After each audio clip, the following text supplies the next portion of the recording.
واد يا تاه، واقف ليه عندك كده يا واد؟ تعبان شوية يا أمي. اوعى يا واد تكون بتقول كده عشان ما تروحش المدرسة يا واد. لا يا أمي، أنا ليا كام يوم بحسس بوجع في جنبي وعمال بيزيد. وما قلتليش ليه ولا قلت لابوك يا واد يا تاه؟ قلت يمكن شوية أخف يا أمي. كده برضو يا تاه؟ يا حاج لالا، يا حاج لالا. جرى ايه يا عمونة؟ في ايه يا عمونة؟ الحق يا اخويا، الواد ابنك جنبه وجعه، تعال نوديه المستشفى. مستشفى ايه يا عمونة؟ ما الواد واقف قدامك زي اللطخة اهو. يا أبويا أنا ليا 3 أيام جنبي بيوجعني بقى يا أبويا. الف سلامة عليك من الوجع يا ضنايا، انا وانت لا يا حبيبي. انت عارف ادتك الحركة دي لو حركة من الحركات اللي انت بتعملها هعمل فيك ايه؟ حركة ايه يا حاج لالا؟ الواد تعبان بجد، يلا نوديه المستشفى يا اخويا. يلا يا تاك يا ابني، يلا نروح نكشف ونطمن. خليك انت يا عمونة، انا هاخده واروح. يلا يا ابني نروح المستشفى يا. اجي معاك اطمن على الواد يا حاج، والنبي يا حاج اجي اطمن على الواد. عاجبك كده تبهدل امك معانا في المواصلات؟ لا يا حاج مفيش تبهدل ولا حاجة. لا يا أمي خليك، أنا هروح أنا والحاج لالا يا أمي، خليك أنت يا أمي. انا قلت هاجي معاكم يعني هاجي معاكم. لا يا أمي خليك أنت يا أمي، هروح أكشف وأبقى أطمنك أنا يا أمي، متقلقيش عليا أنا جامد أوي. برضه يا واد يا تاك تضحك على امك تاني يا واد؟ يا واد انت تعبان يا واد، انا حاسه بيك يا واد. خلاص يا عمونة، خليك انت يا عمونة.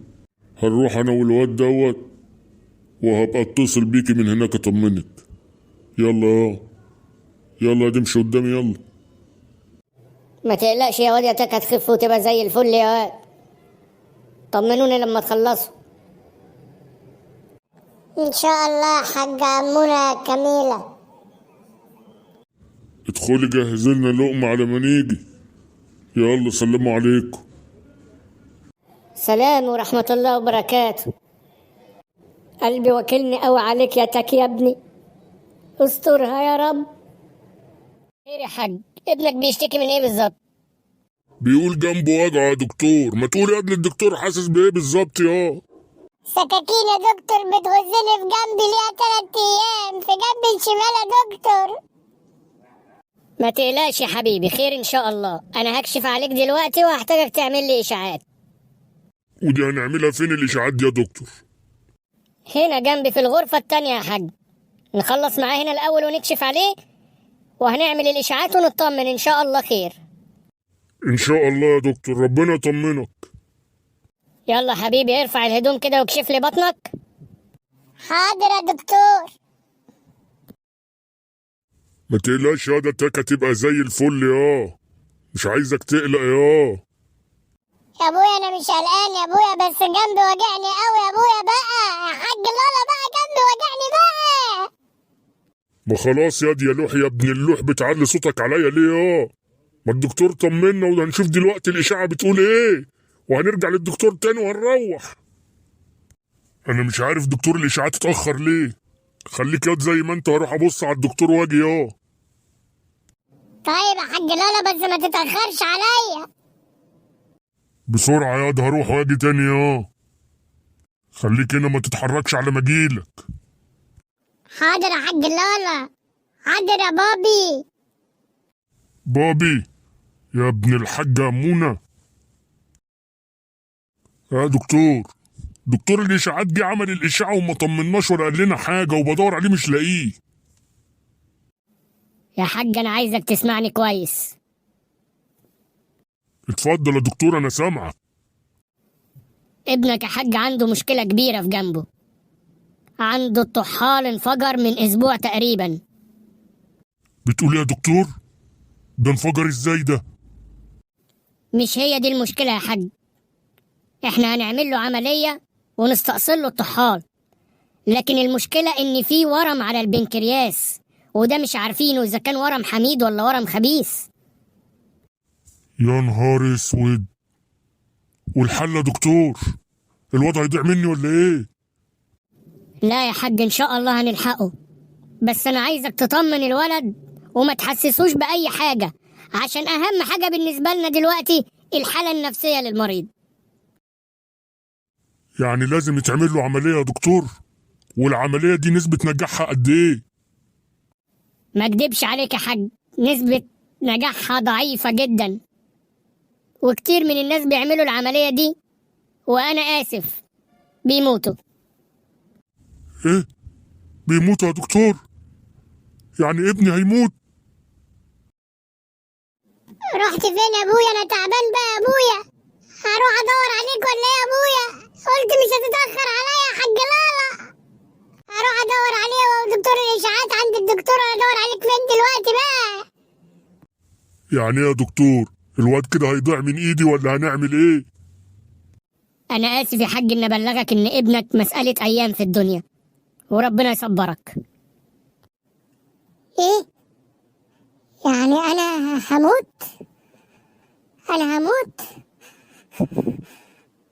لا حول ولا قوة إلا بالله. طيب عشان خاطر يا دكتور ما تجيبش سيرة قدام الواد، وعايزين نحدد له ميعاد العملية في أقرب وقت ممكن، والنبي يا دكتور ابني هيضيع من إيدي. ما تقلقش يا حاج، إحنا مش هنجيب له سيرة، وهنحاول نحدد له ميعاد العملية في أقرب وقت، لكن عايزك تبقى مؤمن بالله إن العملية دي نسبة نجاحها أقل من 1%، واحتمال كبير أوي يموت يا حاج. عملية؟ عملية ايه؟ ونسبة نجاحها 1% واحتمال اموت؟ يا ربي ما تسيبنيش يا رب. ازيك يا حاجة أمونة؟ احنا آسفين إذا كنا جينا من غير ميعاد. ازيك يا توي يا ابني؟ لا يا ابني مفيش ولا ميعاد ولا حاجة، ده بيتكم يا ابني. ازاي حضرتك يا طنط؟ امال فين تاك؟ ما جاش المدرسة ليه النهاردة؟ احنا قلقنا عليه.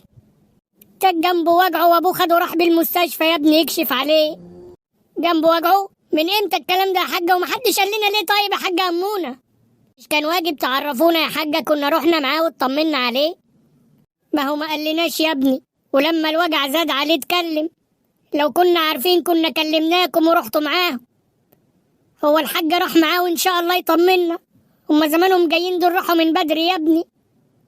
طب راحوا انو مستشفى يا حاجة واحنا نروح هناك برضو نطمن وهنطمنك. والله ما عارفة يا توي يا ابني، هم قالوا هيروحوا هناك ويتصلوا بيا يطمنوني، لا اتصلوا ولا عرفوني مكان المستشفى اللي راحوها. طيب يا حاجة انا هتصل بيه اشوف هو فين. الو يا تاك، انت فين يا صاحبي؟ انا عندك هنا في البيت واقف مع الحاجة أمونة وقالت لي انك تعبان ورحت المستشفى. خير يا صاحبي في ايه؟ طيب انتوا جايين في الطريق؟ يلا سلام، باي باي. طمني يا توي يا ابني، مالك في ايه؟ الواد ماله؟ ها؟ لا سلامتك يا حاجة، هو قال لي جاي في الطريق. هنطمن كلنا دلوقتي ان شاء الله خير. جيب العواقب سليمة يا رب. طب يا ابني اتفضلوا اقعدوا، هروح اعمل لكم حاجة تشربوها. لا لا يا حاجة ما تتعبيش نفسك، احنا هنطمن على تاك ونمشي على طول. ده اسمه كلام ده برضو يا ابني؟ اتفضلوا ارتاحوا، هدخل اعمل لكم حاجة وارجع. قلتوا فينا يا رب. جيب العواقب سليمة يا رب. قلبي وكلني عليك يا تاك يا ابني. يا توي في ايه؟ وشك اتقلب فجأة كده. تاك بيعيط وهو بيكلمني يا توني.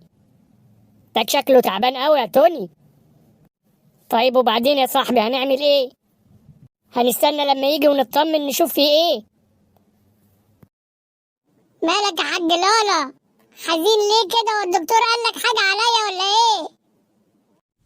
لا يا ابني ولا حزين ولا حاجة، الدكتور طمنا عليك وقال لك هتبقى زي الفل إن شاء الله، بس هنحتاج نعمل شوية تحاليل يا تاك يا ابني. طمنك ايه يا حاج؟ يا حاج انا سمعت كل حاجة يا حاج، وعرفت اني هموت يا حاج. انا مش خايف من الموت، انا مش عايز اسيبك انت وامي يا ابويا. لا حول ولا قوة إلا بالله. لا يا ابني مش هتموت يا ابني ولا هتسيبنا، إن شاء الله نعمل لك العملية وهتقوم زي الفل يا تاك يا ابني. عملية ايه يا ابويا؟ هو انا عندي ايه بالظبط يا ابويا؟ مش قلت سمعت كل حاجة يا تاك، ولا انت بتضحك عليا، ولا كنت بتتصنط علينا، ولا كنت بتعمل ايه؟ لا يا ابويا مش بضحك عليك ومش بتصنت عليك يا ابويا، انا لقيتك اتأخرت والدكتور اتأخر قايمة عشان ادور عليكم. سمعت الدكتور وهو بيكلمك وبيقول لك مسألة ايام. ما تقلقش يا ابني، انت عندك حاجة بسيطة في جنبك، هيفتحوا لك جنبك ويطلعوها وخلاص الموضوع خلص وتقوم بألف سلامة حبيبي.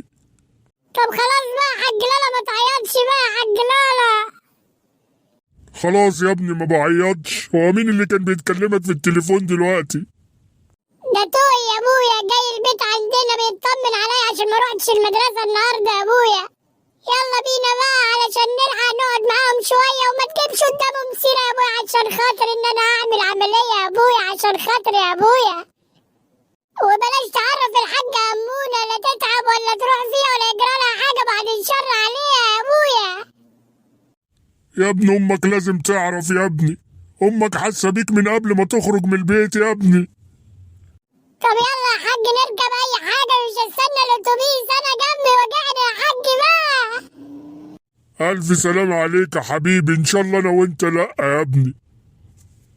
بعد الشر عليك يا حاج لالا، بس يلا ركبني اي حاجة بقى عايز اروح بقى. يلا يا ابني نتوكل على الله يا ابني. قلت فينا يا رب.